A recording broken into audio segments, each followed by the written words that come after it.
Back in May of last year, we traveled northward to Phelps, New York to visit Coldwater Pond Nursery, which is a local nursery specializing in interesting trees and shrubs.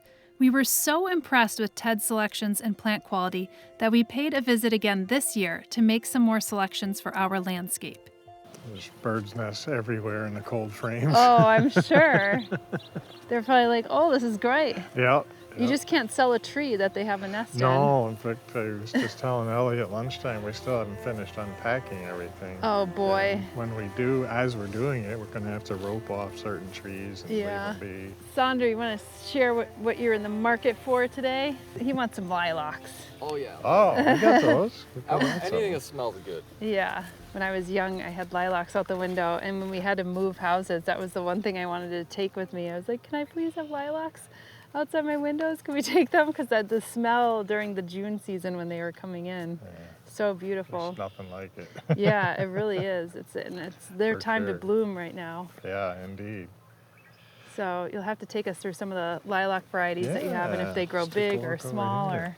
So the lilacs come in kind of, well, three basic groups. There's the regular ones that everybody thinks about that are big growers, the heart-shaped leaf, really fragrant. Some of those are super fragrant, but they're big. They need some space. Then there's little leaf lilacs, like this one here, and they have a much smaller leaf. They're somewhat shade tolerant, which is nice for folks that have a shady garden kind of thing. The regular lilacs do not like shade. Yeah. And then the third last group is the late bloomers, which is this one here. Huh. And the late bloomers have a leaf that doesn't look like a lilac. You Not never at even all. think it's a lilac. And they bloom 1 to 2 weeks after the regular ones are all done. So it can extend the season out pretty far. Right, so even if you had a few of them, because I think we have one of these actually planted by the common house sonder, and it's small. It only grows like maybe 4 feet. Yep. I think something like that. There's a couple different varieties. There's one called Palabin that sits right in that 3 to 4 foot range. Yeah. For sure. How big do these get? They get big too. Yeah, so it's like a big they do tree. need space, yeah. Yeah, and what one are the white flowering ones? I saw you had one blooming right now. Yeah, over most there. of them down here. It's a little tight down through here. Most of the whites are the regular lilac. Okay. They come in a number of different varieties. Some of them have single flowers where it's a row of single petals. And then some are doubles where it's a whole lot of rows of petals in them. Huh. The doubles aren't always as fragrant as the singles, but they're pretty showy. So get a little bit of a trade-off there. Yes, look at these. So this is a single. This one's named Frederick Law Olmsted. So good. And what's nice about this one and some of the other whites too, one called Mount Baker, they're a little smaller and bushier than the regular ones. So kind of more like shrub-like. Yeah, they don't get quite as leggy, they don't get as tall. Yeah. But they tend to be very floriferous, heavy bloomers. The foliage is like, compared to that one that you just showed us, this is like much more, like that one felt almost like pubescent, you know? Yep. This one's like a much thinner leaf, like a limier green color. It is, yeah, for sure. And sometimes with the lilacs, so you can good. get a hint of what their color is going to be by the leaf color. The whites tend to be a lighter green leaf, the purple's a little darker green. That's fascinating. Now, is this like, did they breed white, or was that just kind of like an offshoot, or? The native ones where they come from in the Volga River Valley area in Europe there's 2 strains, kind of a purplish strain and then a white strain. And so over the years, people have selected the 2 out, and then with crossbreeding have developed ones that are very pure one way or the other, and a whole slew of colors. I mean, because it begs the question, like they're called lilacs, and you think of lilac, you think of a purple color. Right, and then there's white. Yeah. What's up with that? It's like a white lilac, what do you mean? Yeah, they actually are in their native range. There's I guess some people would call it a variant that's just white. How long do they bloom for? Because this one's obviously at peak bloom, it looks like. Yeah, it varies a bit. I would say if we're not super hot, almost 2 weeks. If we're really hot, then it's pretty short. Yeah, a week or so. You get to enjoy it, and then it's good while it lasts. The little leaf lilacs, I find them to have a little bit longer bloom time, but again, it's very heat dependent. So. These have nice fall color too, the little leaves, which is unusual. A lot of the big leafed ones are not known for good fall color. Yeah. But the little leaves are, and a strain of the big ones called Hyacinthifloras they tend to have pretty good fall color too. What should you do in pruning these, like after they bloom? What's the protocol? As soon as they're done, that's the time to prune. Okay. Any bit later than like even mid to late June, they've already set their flower buds for next year. Oh, so I see. Any pruning done then, just know you'll be taking the flower Do buds off. you for need to next year. prune at Not all? necessarily, Okay. no. I'll prune a little bit for some shape. And, you know, maybe if there's some tree care that's needed, but for the most part, you don't need to prune. Okay. If the plant's been properly sited and it's got the space to do what it needs. Okay. And then we got a number of these Fothergillas, which is these bottle brush ones that look like those like cleaning brushes right there. Aren't they great? And they are in bloom right now as well in our garden, which is really nice.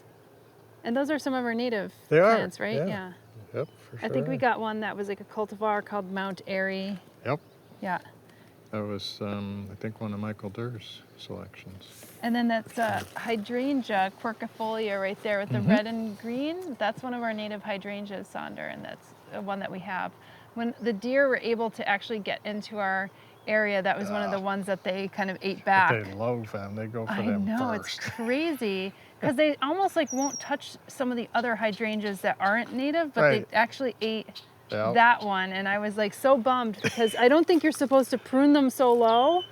Not normally that one. Yeah, some of them you could prune low, Right. but not that variety. And they pruned it really low, and I was like, I don't know if this is going to come back. So the green leaves are coming back, but I don't know if it's going to flower. That's the thing. That particular one flowers on new wood, so maybe. Oh, okay. It's, okay, right on. Yeah, you might. We'll That's see. good. Okay. Certainly next year if they don't get it to you. Yes, exactly. I mean, I feel like the leaves are pretty enough. So. Right. What is this like a native Lonicera or what is this? That one is not. It's pretty though. That one's purple. got really pretty leaves, extremely fragrant flowers. It's not one of the invasive ones, so we're very cautious about making sure that any Lonicera we do work with is either the native or non-invasive type. Does it keep kind of the red foliage, or does that kind Most of the summer. At least the new tips are. Yeah. For sure. So it doesn't like mature out of it or not? Not like some plants, for sure. Yeah. We do grow the native one too. It's in the other house, and that one's got the red flower on it. This one's kind of a pinkish white. Like I said, extremely fragrant. And you have some roses? Yeah, the roses we work with. Is that new? We're just starting to play around. This is one of the native ones, Rosa Carolina. Nice. And we also do Rosa virginiana. And just trying to find a feel for how they grow in the nursery environment. So this is one of our first crops of it. Yeah. And then see how it does on the sales side point too. Oh, very nice. Yeah. Yeah, we have quite a range of native roses, Rosa palustris, I think, and a number of others. Yeah, there's quite a few. Yeah. I don't know enough about them, so this was kind of our first foray. Well, it's cool that you're kind of experimenting. Was it something that people had requested and you're like, let me try it? No, it was one that it's been on my wish list, I guess you could say. Gosh, you probably, after all these years, I'm sure you have a ginormous wish list. It no longer fits on a piece of paper. It's like on a scroll. Yeah, pretty much. I better live a long continuous time. Scroll. I guess that's where they got the whole scrolling from, because when you release your scroll, it's like it just keeps on going and going. That's hilarious. Go into a nursery and let the scroll out. I'd like one of these. Well, are there some other new ones that you're kind of experimenting with that we might have not seen from last time? Yeah, I think on the other side there's a couple let's go we can there. go up and around. It's a problem that you have so many plants. It's like I feel more encased this time around. Well, we're not fully unpacked. When you were here last year, we were a little bit further along with our work. Oh, I got it. And this year we're having an early spring coupled with we're a little short-handed, so our work's behind. So I see. the plants are still in their winter housing environment, and they all should be spaced out into the middle and give us some more time. Let's see, we've got a ginkgo that's new to us. Oh, it's tiny leaves. Yeah, this one's called Lakeview. The leaves do come out to be almost full size a little bit later. Okay. But it's one of the more columnar ginkgos. There's quite a few different columnar ginkgos. I'm just trying to experiment a bit and find which ones I feel are the best selections to grow in this area and so forth. And so that's one we've been trying out. And then this one's fairly rare. Look, this fell over here.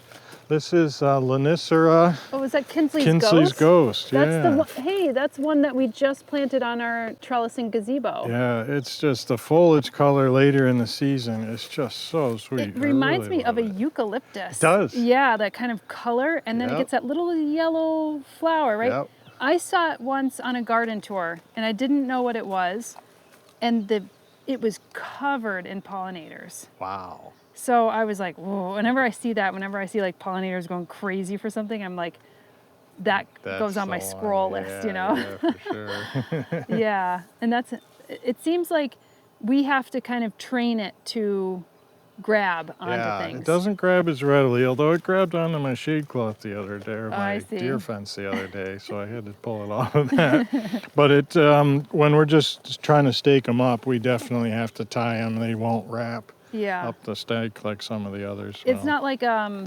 ivy where it has clinging, clasping things. No, it relies on the twisting of the tendrils of the growth there. This kind of reminds me, I don't think it's the same variety, but I think I'm looking for a red obelisk, and I think that you probably have. Yeah. I think I might have seen one over there. There could very well be. Yeah. We do grow it. Yeah. Yeah, that's a nice columnar red. Mm-hmm. Really good one for narrow and foliage color. I don't know if we got one from you or if we got somebody from somebody else, but it was one of the ones when we walked through. We had some die-off from like vole damage or like maybe it was winter damage, but that one was one where I was like, oh, this is not growing. And I picked it up and the root was like eaten right off. Oh. And it's marked in my head. I'm like, that is one that we probably need. We had like probably out of the hundreds of trees and shrubs that we planted, I think we lost about 7 of them. That's really good. Yeah, which is not that bad. But and most of them were actually in our orchard, unfortunately. There was a few fruit trees because those got hit also by deer, and then we had that drought. So I'm not sure if that was the reason why, but we definitely had deer damage on those. And the spongy moth, which you didn't have damage up here. No, it wasn't as bad. No, Some areas, jealous. oh my gosh, it was terrible. I know, it was terrible in our area. What else is new? Anything? Oh, let's see what else we got along Is this a malice? It is. Is this a kind of a new variety? Robinson, I think. This looks columnar. Yes, does it stay columnar? No, okay. Robinson is a regular growing. This is what happens in the nursery when they're young. We grow it as a whip, and it gets to its height very quickly, and then we'll let it branch out from there. Okay. And what allows it to branch? Just by usually, if I have to, I'll take out the terminal, and that'll take away the. This is influencing the side branches. The terminal bud produces some chemicals that stop them from growing. So if I take it out, then they'll start going. Will it keep it at the height then? Just briefly, and then it'll put up a new leader. And go I on see. its own Okay. from there. And is there something special about this particular variety? It's a pretty good for disease resistance, and it's a nice pink. So nice pink flower. Yeah. Okay. And the foliage color's pretty Yeah, the good. foliage is beautiful. Is this, again, only when it emerges and it gets that red Springtime, color? and then you hit a hint of it later in the summer when it does a second flush. And then, again, the fall color will pick that color back up. Does it get any kind of edible apple? They're pretty tiny. Tiny, okay. Might be for wildlife, that's fine. The birds will eat it. Usually late season, they like it when they're coming back through again. And those are all the same syringias that you had? Different cultivars. So the first one we looked at was Red Pixie. Red Pixie gets a little bit bigger. This one is Palabin, which is probably the same one you described. It's in that 3 to 4 foot range. Yeah, and is that still also really shade tolerant? Yes. Okay. Yeah. That might actually be good near the meadow house because it's short and it can get a little shady. I mean, it's east facing, but it's going to be blocked by some of those trees. Mm-hmm. That could be nice. You can also hang plant pots on the crossbucks in front of the house. Yes, but that wouldn't probably be good for a shrub. It's not really a hanging This one's kind of plant. cool. This is a golden mock orange. And so it's very fragrant. Oh, kind of like it's Philadelphus, right? Yeah. Correct. Yeah. And that one has a gold leaf. It pretty much gold all summer long. It washes out a little bit late summer, but I've been quite pleased with how well it holds up in the sun.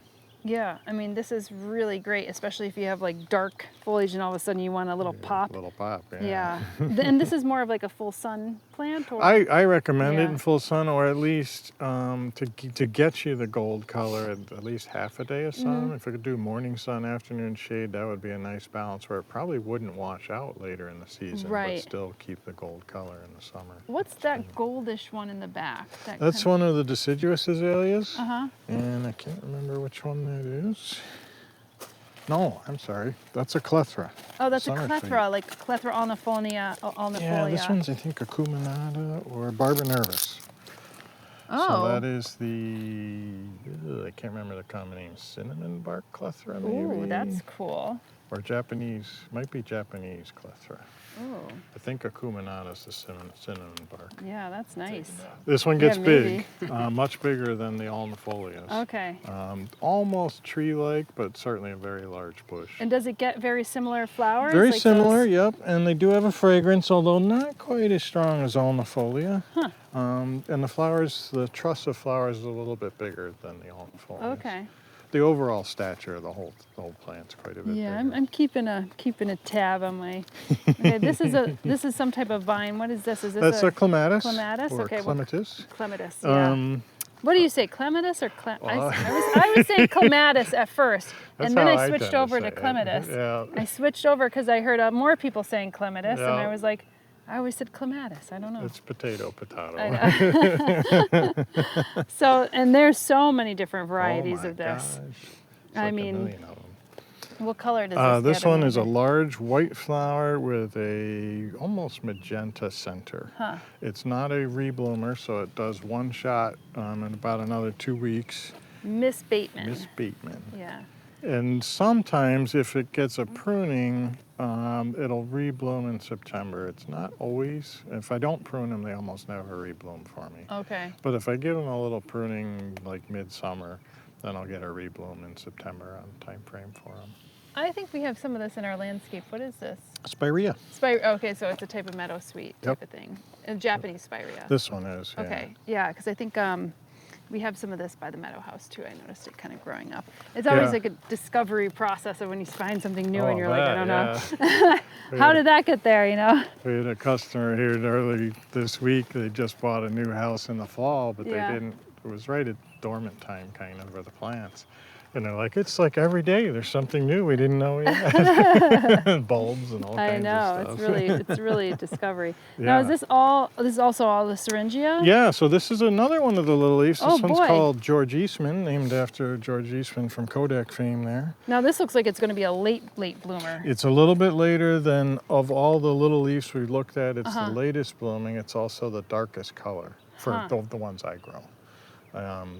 And it has a very dark purple bud that opens up to kind of a medium lavender color. This is really good to know because if it's like if you wanted to have them in succession, kind of getting like a clump of them and then having one bloom after another, Sure. and especially if you want to get all these smaller ones. Yep. If you do it right with the lilac, you can have lilac blooms for 2 months from the beginning of the earliest Damn. ones to the late bloomers at the tail end. Let's do it so. right. All right, this is the one. This is the red fox that we There have it is, planted yep. down by the meadow house. It's almost like velvet purple Oh right my now. God, it's so gorgeous. Look at that color. That's what got me the last time. Yeah, doing good. It is. It's the one that actually got a little bit of damage down below. Right. It looks like something ate off some of the bark, and I was like, oh my God, I don't know should I do something with it? But it's growing fine. Nothing died back. Excellent. We had another one that was a weeper. Yeah. Can't remember what that one was. It was already pretty big. And we kept on watering that one because if you remember, we had that drought kind of last year, and we kind of planted it way far away from where we usually had a hose. But we got like 5 hoses and just like basically connected them and watered it in. 1,000 feet. Yeah, right. 1,000 feet of hose. And then we Downhill. and we just let it flow downhill. And yeah, it came back strong. 'Cause they So, really like their water and going in a drought year, new planting and stuff sometimes. no, we Good had no job. real die-offs, I don't think, of any of the plants, unless I can't remember if I got that red obelisk or not. What is this one right here? Ah, that's one of the Ooh. hypericums. That one's cool. sunburst, has large yellow flowers. The pollinators go bananas over them. I like is this more of like the shrubby hypericum? It is the shrubby hypericum. Shrubby St. John's wort is Yeah. sort of a common name for it, although sunburst is a kind of a hybrid. Yeah, I like the color because it has like this bluish Yeah. hue to it. And the leaves get bigger. They'll probably get about that big or so Hmm. by midsummer.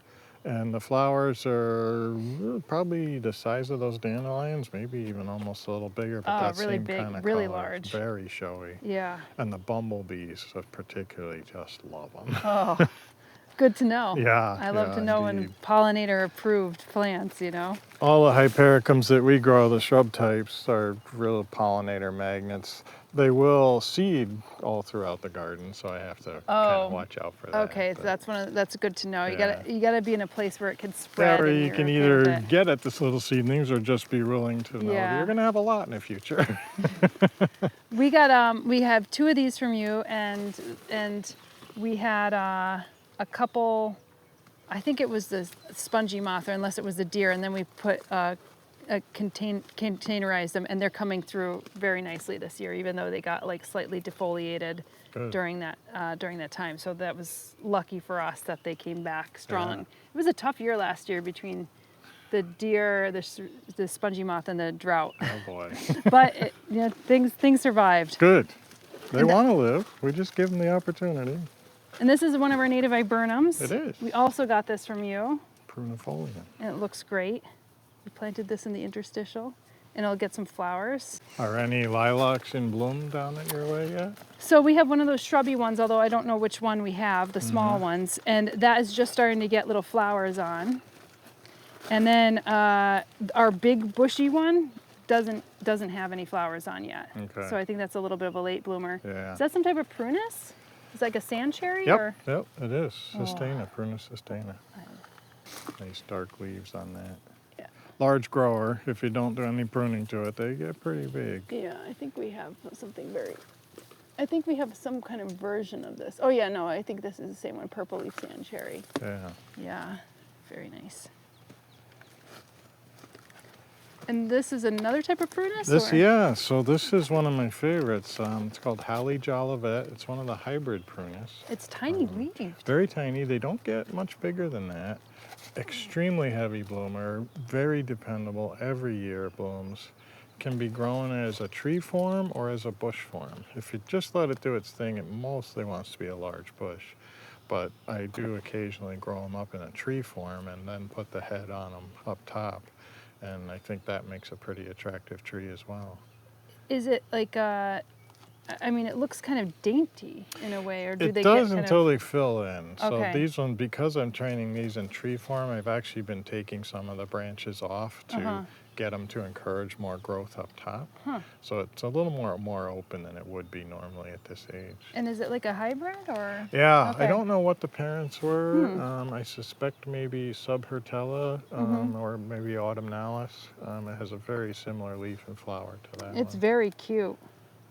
I like it. Yeah, and the flowers are nice. Would these be considered single or single flowers? They kind of have a little bit more semi-double frilly. maybe? Yeah, they have a Yeah. little bit more frill. A little bit. But sometimes the double ones, the pollinators can't get into. But this They looks don't like, like them, yeah, this is something that I think like a pollinator could still enjoy. Sure, for sure. My mother had put one of those in front of her house in New Jersey when she lived down there, and it was so pretty. People would stop along the road to take pictures of it. I'm and sure. It's just a real showstopper. Yeah, especially at this time of year too. It's like Oh, such a yeah. good flowering year. One of the other plants that we got from you is a quince. Is this a quince? It is. So we have, I think the one that maybe your mom had growing outside her house. Yes. So that's not, hasn't, I don't think it has buds on it, but it hasn't bloomed yet for us. So again, you're a little bit further different, along. Yep, for sure. And then there's my beloved Yes. Prunus pumila var depressa right there, variation Betcha. depressa. Yeah, your 3 are in the other house Okay. that we got set aside for you. I love that. It's growing so well. It's a nice plant.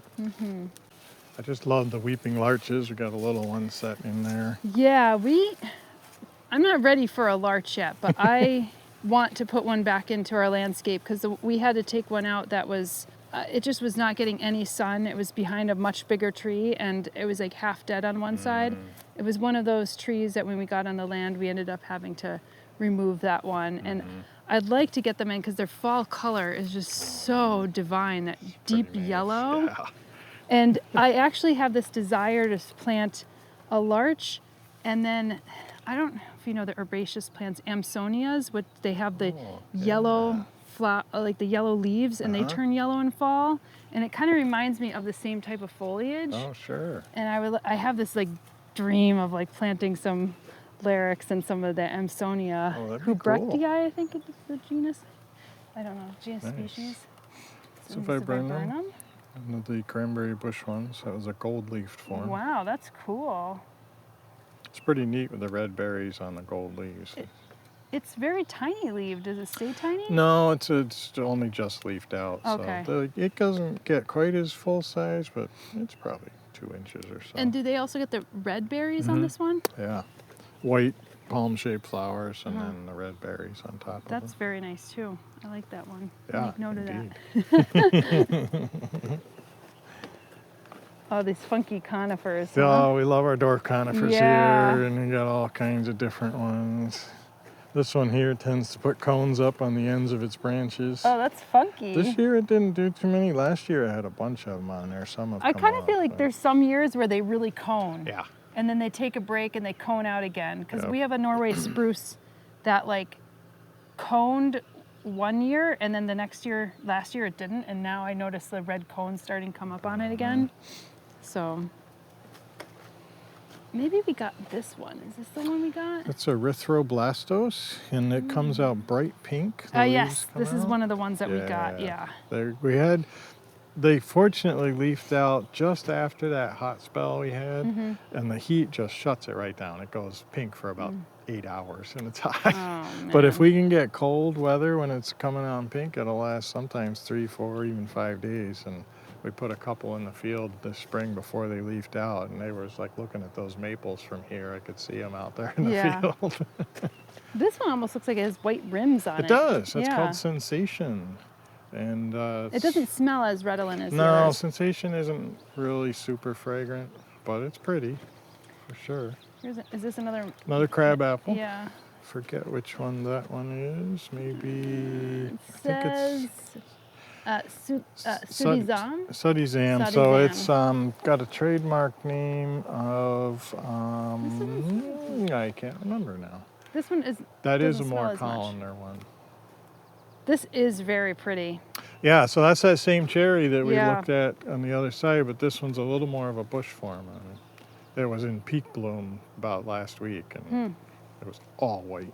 Yeah, it's very pretty. Yeah, I really might like be it. convinced. Might be convinced. Another good deciduous conifer for fall color, like the lilacs, the metasequoias. Yeah. That's a dwarf one that we high grafted. So this is regular seedling foliage here, and then the graft union here, and then it's got a dwarf top to it.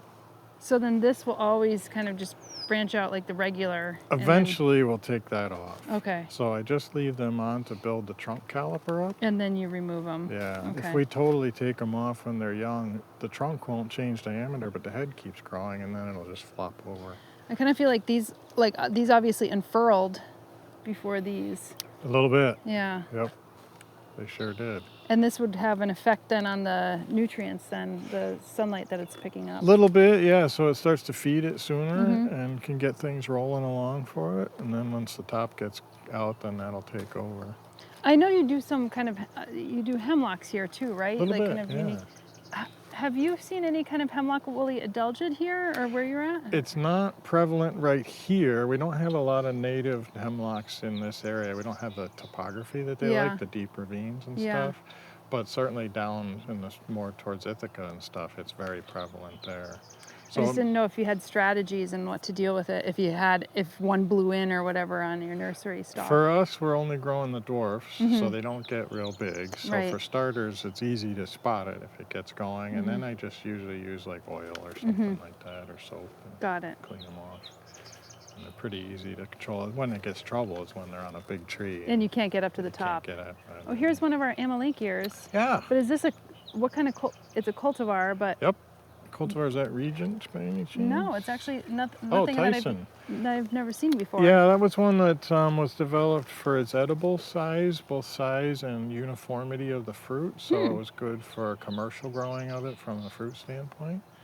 And it's making a nice ornamental too. Yeah, that's really good to know. I like that. Maybe interstitial They're tasty. possibilities. This one's the Regent. This is the one that I see most of. Yeah, that's probably one of the more common Yeah. cultivars out there in the landscape side of things, for sure. Cornus? Yep. Yeah, Cornus. It's one of the red twig dogwoods. Yeah. Waiting for winter to do its red thing. Yeah, well, that's one of the things that when the deer were able to get in, that is one thing that they'll eat down to nub, Cornus. Oh, yeah. They love them. Is this They have a also real the... fun time. That's a shrub? willow. Oh, it's a willow. Yeah, that's the dwarf purple willow. Oh yes, we have this. We planted it in the meadow house. Yeah. Okay. Cool. Yeah, it's nice foliage, I really love that one. It's very pretty. indeed. Tiny little catkins on it. Yeah.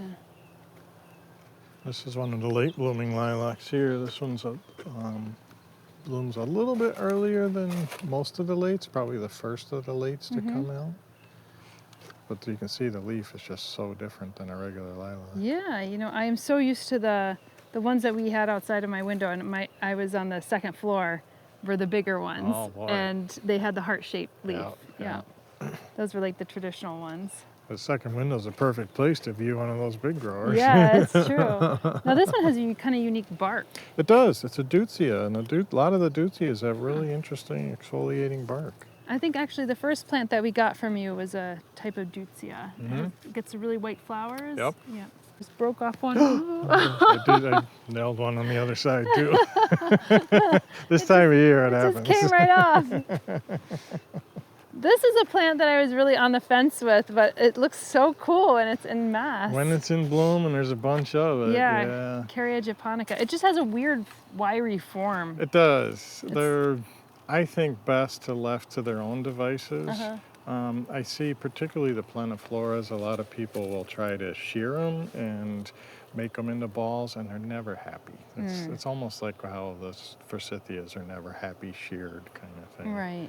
But if they can be just put them in a spot that they love their shade, they tolerate black walnuts. They'll grow right underneath a black walnut. So that's a big selling point there for them. That's really good to know. And they come in doubles. There's a single blooming one over there in bloom. There's It kind a of variegated the leaf. form kind of reminds me of like a raspberry or blackberry. You know, Yeah. that kind of, Very much so. or like a rubus. Yeah, and they grow in a similar way. They cane out, and it's best to periodically remove those old canes and let the young ones take over. And, so very similar habit, for sure. We also got one of your Physocarpus, your Ninebarks. Yep. This might have been the one we got. Yeah, it's about the only one we currently grow except for just the straight green-leafed native species. This one was discovered as a chance seedling down towards Ithaca in a woman's garden. And we found it to be a good dark purple, but resistant to the powdery mildew that a lot of the purples get. So I've been real happy with it. And it's not patented, so I can actually grow it. Yeah, that's good. And you could like present it to a lot of folks Exactly. without adding any kind of more money on top of it, you know? Yeah, for sure. Oh, here's your Yeah. prunus right there. Yay, there they are. Yeah. I love it. These three right here. They have the little sold They do. tag on it. Do not touch. I know. I ordered those last year. I was like, I like these. I want to get more of them. And then we had a plantsman come up onto our place, and he said, "Oh, these are really rare." Yeah. And I was like, "Yeah, but then Coldwater Pond actually sells them." Yep. And I was like, "Rare? It makes me Even want more a few special. more, you Yeah, know?" right. Yeah. So, Nice. and they look great in the ground, and the pollinators absolutely love them. I just love the idea of something that you would normally see as a tree, as like a ground cover. Right. You know, because it's kind of like some of those what are those, like you had a Roost Grollo or whatever, like one of those Grollo sumacs, or they have kind of the mounding choke cherries or chokeberries that grow a little bit closer to the ground, and it's like, oh, you typically see that as like an erect shrub or a tree, and then now it's just as a ground cover, but it has all the benefits of what you'd see on that tree, which is like the blooms or the berries. Sure, fall color. Yeah, fall color, all of that stuff. I really love that. It's a great way to tease your gardening friends. Yeah. Like, they're like, oh, that's not a cherry, no way. Exactly. Yeah. And when like I said, when I see the pollinators, love it. It's just wonderful. Yeah. Anything else in here that you'd like to show us that might be kind of They're just starting to leaf out. They're way over on the far side. Those shorter horse chestnuts on the left. That have the pink? Yeah, so that's called marble chip. Oh, that's one of the ones we also got from Did you get a marble chip? Yeah, we got a marble chip. I love it. We got 2 of them, and one was a marble chip. We planted it in our meadow. So pretty all the time. When the leaves first come out, they've got that coppery pink color to them. Then the pink turns white, and the leaves get humongous. So they're like 2 feet in diameter. The downside is we planted it a little further away from the house, so we won't get to see it change all the time unless we actually until it gets bigger, until we walk down there. Yeah. Yeah, that is a beautiful one. I think you sold us on that one last time. Yeah, without knowing. It's fairly resistant to the leaf scorch that a lot of the common horse chestnuts get. Which is they kind of typically get around the summertime, right? Yeah, it gets infected now, right when the leaves are first coming out, and then the damage shows up later in the summer. This is a bit of it here, the frost-induced part of that damage, but they'll also, as the leaves are coming out, they don't have a protective coating on them yet, and that's when the fungal spores germinate. But you don't see it right now until later, and it's spread a little bit. I see. Okay. And that's when everybody's like, ugh. Now this is another... These are lilacs. So these are the regular style, old-fashioned lilacs, all kinds of different colors in here. But these, I would imagine these have buds on now. Not at this age. Okay. We rarely see them flower it. That's a 1-gallon plant. Well, unlike the little leaf lilacs, they flower prolifically as a smaller plant. But the traditional large growing lilacs for us don't flower until we get them in like a 2 or 3 gallon pot. Are there any reblooming lilacs? There's some newer ones. There's a little leaf series that Bailey Nursery, or maybe Proven Winners, one of the bigger outfits put out. Bloomerang was the first one, and I think they have several different variants. Bloomerang is such a good word. And it was actually bred off one that's been around forever called Josie. Okay. And Josie is a rebloomer, although it's... Bug on your glasses. Every year it's a little different. Yeah, there you go. We're just attracting the bugs. It like landed like literally on your nose bridge and then just was walking across the screen. It was friendly, just wanted to say hi. Yeah, a reblooming lilac I think would be such a good... The second bloom is usually a fraction of the first bloom, so it's a little bit deceiving, but it's still there. The one you've got, the Palabin, that'll oftentimes rebloom too. Yeah. Then the little leaves tend to be more prone to that than the Do you need traditional. to clip them though in order to get a rebloom? It oftentimes will encourage that. Okay. You don't have to, but you'll get a stronger rebloom if once they're done you give them a haircut, then you're liable to get more that way. So. How about this one right here? That's like Deutzias. Deutzias again. So this is a dwarf Deutzia. There's 2 colors. There's a pink one over there, and then this is a white one. White one, and then here's the pink one over here. The white one's called Nico. The pink one is Nico Blush. I believe Nico Blush was a National Arboretum USDA introduction. Nico came over from Japan with Barry Yinger. Got some Wigilias again, more of a dark leaf form. This is one that was discovered at a local nursery. They named it Ruby Star. It's got a bit more glossiness to the foliage than some of the regular darks. What kind of color flowers? It's like a medium pink on this one. Why is it called red pixie? Does it get it like a reddish purple color? I don't know why they named it that, because to me, I don't see any red in it. Even when they open up, they do get lighter, but I still wouldn't call it a red. So I'm not too sure. This is really white. My goodness. It is. It's the carnival hedge maple. They will burn up in full sun. Wow. It definitely needs shade. They're already showing a touch of burn now because I don't have the shade cloth on the house yet. That's but pretty intense. It's really, I mean, there's very little green. This one has a little bit of green right here, but that's about it. Yeah. Now this reminds me of that Lonicera Kinsley ghost, but different foliage color. Yeah, this is the native one. Okay, see this? It's kind of what it will start to look like. Now the Kinsley's ghost is actually native out west.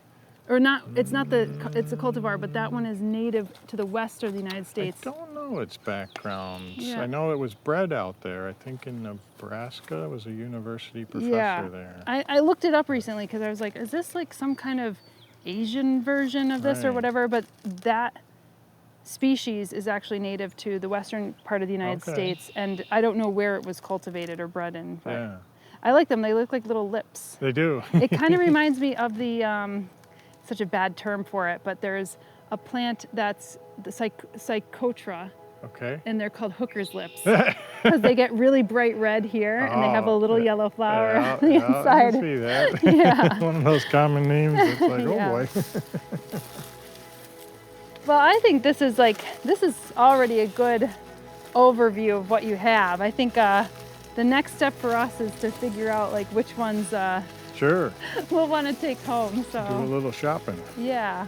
Well, thank you so much. I really You're appreciate welcome. the little Glad to help. walkthrough. Stay tuned here for more videos from Flock. And if you're enjoying what you're viewing, we'd love to ask for your support with a like, subscribe, or even a tip. 10% of our Google AdSense revenue is reinvested back into community projects here in the Finger Lakes. And that's even matched by our partners over at Espoma Organic. So your support truly matters, no matter where you view from. We'll see you in the next video.